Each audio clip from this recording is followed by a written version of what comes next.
Welcome to Bible Talk. I'm your host, Sonny G, and today we'll be reading John chapter 5.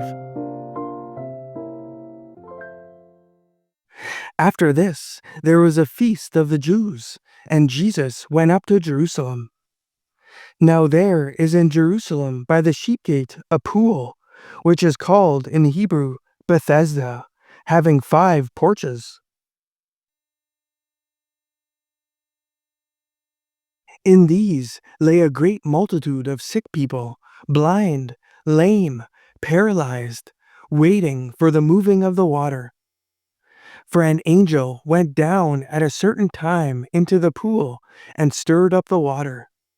Then whoever stepped in first, after the stirring of the water, was made well of whatever disease he had.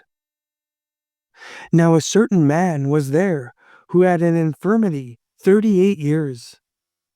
When Jesus saw him lying there, and knew that he already had been in that condition a long time, he said to him, "Do you want to be made well?" The sick man answered him, "Sir, I have no man to put me into the pool when the water is stirred up. But while I am coming, another steps down before me." Jesus said to him, "Rise, take up your bed and walk." And immediately the man was made well, took up his bed, and walked. And that day was the Sabbath. The Jews therefore said to him, who was cured, "It is the Sabbath. It is not lawful for you to carry your bed." He answered them, "He who made me well said to me, 'Take up your bed and walk.'" Then they asked him, "Who is the man who said to you, 'Take up your bed and walk'?" But the one who was healed did not know who it was, for Jesus had withdrawn, a multitude being in that place. Afterward Jesus found him in the temple and said to him, "See, you have been made well. Sin no more, lest a worse thing come upon you." The man departed and told the Jews that it was Jesus who had made him well.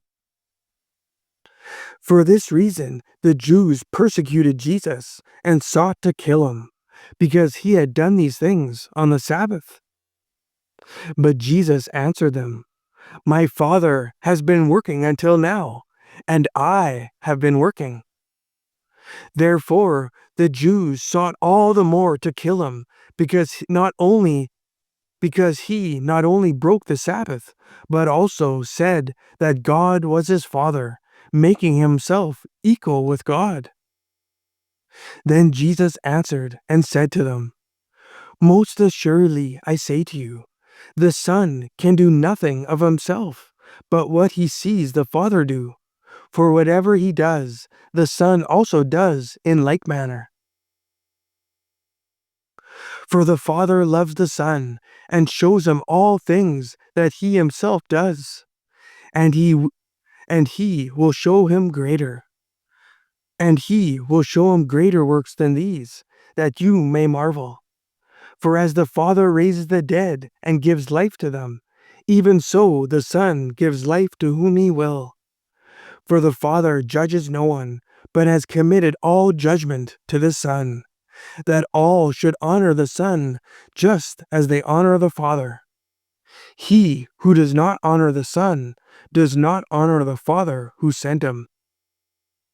Most assuredly I say to you, he who hears my word and believes in him who sent me has everlasting life, and shall not come into judgment, but has passed from death into life. Most assuredly I say to you, the hour is coming, and now is, when the dead will hear the voice of the Son of God, and those who hear will live. For as the Father has life in himself, so he has granted the Son to have life in himself, and has given him authority to execute judgment also, because he is the Son of Man. Do not marvel at this, for the hour is coming in which all who are in the graves will hear his voice, and come forth, those who have done good to the resurrection of life, and those who have done evil to the resurrection of condemnation. I can, uh, I can of myself do nothing. As I hear, I judge, and my judgment is righteous, because I do not seek my own will, but the will of the Father who sent me. If I bear witness of myself, my witness is not true. There is another who bears witness of me, and I know that the witness which he witnesses of me is true. You have sent to John, and he has borne witness to the truth. Yet I do not receive testimony from man, but I say these things that you may be saved. He was the burning and shining lamp, and you were willing for a time to rejoice in his light. But I have a greater witness than John's.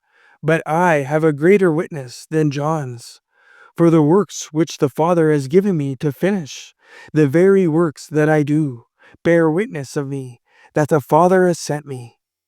And the Father himself, who sent me, has testified of me. You have neither heard his voice at any time, nor seen his form. But you do have, but you do have, but you do not have his word abiding in you, because whom he sent, him you do not believe. You search the scriptures, for in them you think you have eternal life, and these are they which testify of me. But you will not but you are not willing to come to me that you may have life. I do not receive honor from men, but I know you, that you do not have the love of God in you. I have come in from my Father's name. I have come in my Father's name, and you do not receive me. If another comes in his own name, him you will receive.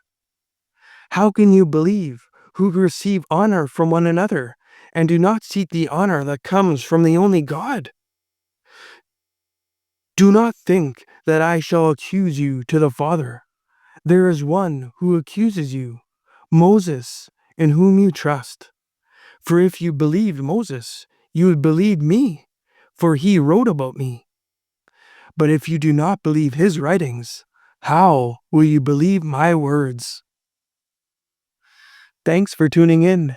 Join me next time as we'll be reading Exodus chapter 24.